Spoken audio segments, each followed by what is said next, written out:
Wajib nggak sih ngiklan di TikTok Shop? Gini nih, banyak TikTok seller yang ngerasa gitu ya kalau misalnya udah jualan TikTok Shop tuh udahlah jalanin aja gitu kan, itu tetap bisa laku-laku aja gitu. Sedangkan banyak juga yang ngomong kalau memang jualan online, basicnya memang harus ngiklan.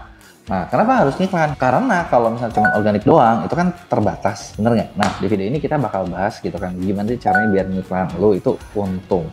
Nah, sebelum gue bahas, udah pasti gini, sering banyak seller yang sampai sekarang kayaknya buat iklan, apalagi di TikTok Shop, itu takut. Kenapa? Simple. Satu, takut boncos. Kedua, takut uangnya udah nggak balik, ya sama aja ya. Ketiga, takutnya nggak ada yang beli, gitu kan. Padahal udah budget buat iklan. Nah, di video ini kita bakal bahas gimana caranya biar kalau lo iklan itu nggak boncos. Yang pertama, yang paling penting adalah kalian harus ngerti dulu basicnya. Jadi gini, sering banyak banget dari klien Meak, kayak terus dari member kelas, kayak yang ngerasa kalau aduh kalau iklan tuh ya memang harus jualan, harus untung. Bener gak sih? Ya bener juga sih. Tapi yang perlu lo sadar adalah basicnya iklan itu kan bukan buat jualan. Di awal iklan itu adalah buat beli traffic. Traffic itu kayak gimana? Simpelnya kayak gini. Lo bayangin, lo punya toko di offline, toko itu mau rame. Nah terus, tapi gini, toko itu pintunya nggak pernah kebuka. Atau pintunya itu ketutupan, nggak ada yang masuk. Mungkin nggak beli? Nggak mungkin, bener nggak?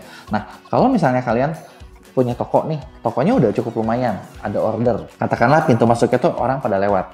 Nah, tapi sekarang gini, kalian bayangin dulu, kalau misalnya toko itu, kita bisa buka pintu dari sebelahnya, jadi kayak tokonya itu jadi di pertigaan, di hook gitu ya. Logikanya lebih ramai mana? Yang pintunya sebelah, atau pintunya dua? Bener nggak? Apalagi kalau bisa pintunya tiga, bener nggak? Ya nggak? Kalau bisa 4, atau dari manapun, itu kan pasti lebih ramai, bener nggak? Nah, basicnya sama, ya iklan itu intinya adalah buat datangin pengunjung.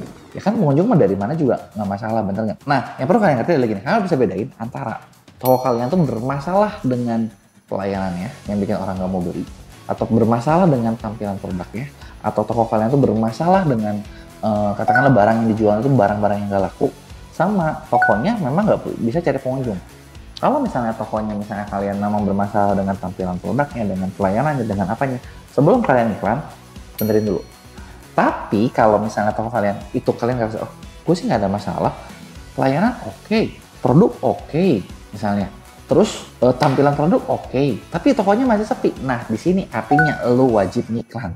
Kenapa? Pintunya yang kurang, gedein dulu pintunya, bener nggak? Apakah ketika ngiklan pasti untung? Belum tentu. Bisa aja ketika ngiklan, iya belum untung juga gitu loh. Tapi kan ketika belum untung kita bisa evaluasi. Nanti itu kita bakal bahas. Nah yang kedua, kenapa lo perlu ngiklan ya, sebenarnya yang perlu disadari adalah kalau misalnya lo buka TikTok Shop, lo buka seller centernya, di situ itu kelihatan banget kalau target audience di Indonesia aja itu ada 147 juta orang. Jadi lo kebayang nggak ya, di Indonesia itu 200 sekian kan, ya setengahnya dari TikTok gitu. Bener nggak? Nah terus yang ketiga, lo perlu sadar juga ketika yang namanya konten keranjang kuning itu tuh gampang banget buat ngehasut orang. Makanya iklan jenis ini cocok banget buat produk-produk yang memang orangnya perlu dihasut. Bener nggak?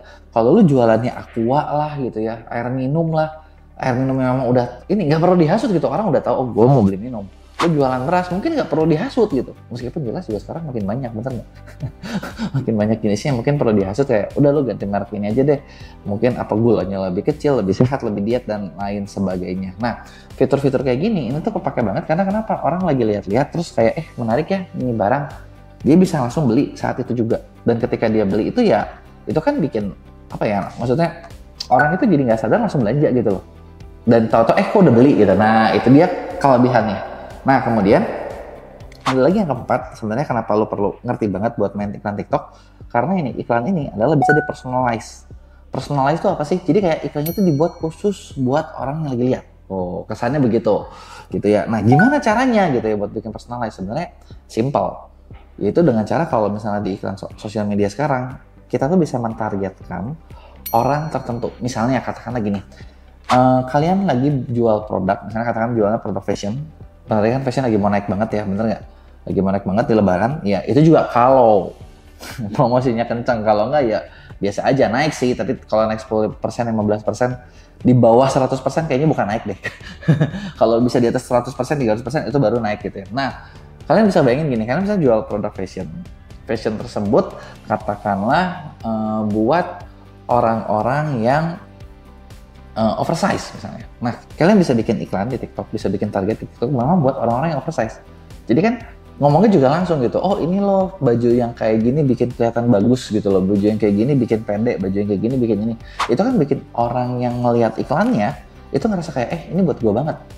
Nah karena mereka ngerasa buat mereka banget, nah disitulah ya orang bisa langsung beli gitu loh. Karena yang memang ngerasa buat mereka banget gitu. Nah itu adalah poin utama nih yang sebenarnya bikin iklan kalian tuh bisa efektif banget gitu. Jadi kalau misalnya mau jalan iklan terus mau nggak boncos gimana? Iklannya coba lihat dulu deh, konten iklannya sudah dipersonalize atau belum, sudah mencari target yang spesifik apa belum, sudah bikin orang itu mupeng apa belum. Cara ngeceknya gimana? Simple, udah lu jalanin, lu lihat CTR-nya atau click to rate-nya tinggi apa enggak. Kalau CTR-nya tinggi berarti respon pasarnya tepat, tapi kalau CTR-nya rendah berarti respon pasarnya nggak tepat. Nah daripada lu jalanin, matiin dulu itu iklan, rombak lagi kontennya, jalanin lagi, karena dengan begitu itu bakal bikin iklannya bagus. Nah dengan alasan-alasan itu yang bakal bikin kemungkinan orang beli produk itu bakal makin besar. Kalau kemungkinan beli produk makin besar gimana? Ya udah pasti kan penjualan kalian bakal meningkat. Contoh nih, kayak belum lama nih kita di Mea lagi ngerjain satu klien, produknya itu di bidang beauty yang omsetnya itu begitu TikTok Shop buka itu langsung tembus ratusan juta. Kenapa bisa kayak gitu? Nah sebenarnya simple. Jadi klien ini sebelum TikTok Shop tutup juga memang udah jalan sama kita.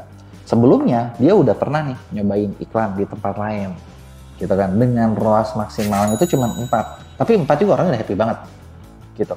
Kalau mungkin gue tahu nih ketika ngomong 4 happy, pasti ada orang yang ngerasa, wah emang kalau 4 rugi dong. Kalau misalnya gue untuk 10.000 ya ini memang bukan buat produk 10 ribuan.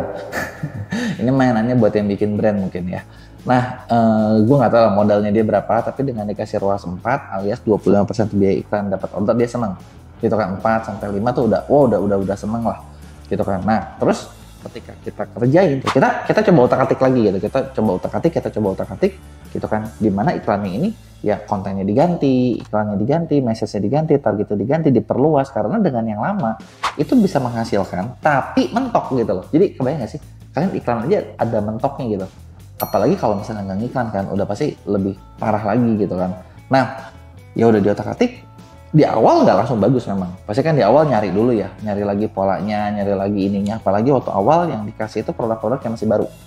Ya kalau produk baru, ya memang udah lebih susah gitu kan. Karena di awal namanya produk baru, kita perlu kenalin dulu biar orang tahu. Nah, terus udah gitu, begitu diotak-atik mulai ketemu nih polanya. Oh, ternyata produk dia itu dibelinya sama kaum pria. Jadi cari talentnya wanita, ceweknya tuh perlu bikin yang suaranya tuh agak serak-serak banjir gitu kan, karena ternyata itu dianggap menggoda. Parfum kan sensual gitu kan, parfumnya sensual gitu kan, hubungannya dengan hal yang sensual. Dan ternyata hasilnya bagus banget. Begitu udah dari awalnya cuma berapa, ROAS-nya bisa naik jadi 6 kali, jadi 7 kali dan seterusnya. Nah jadi itu dia nih contohnya kayak mainin iklan tuh kayak gimana sih gitu. Jadi ya memang bukan cuma maksudnya kalian jalanin doang, tapi perlu setting dulu, perlu ngerti dulu basicnya, perlu tahu dulu pasarnya seperti apa, bikinlah personalize barulah hasil. Nah buat kalian nih yang punya pertanyaan soal seputar TikTok, TikTok Shop, TikTok Affiliate, TikTok Seller, coba tulis di kolom komentar. Nanti tiap minggu kita bakal bahas konten Q&A yang ngebahas pertanyaan-pertanyaan kalian.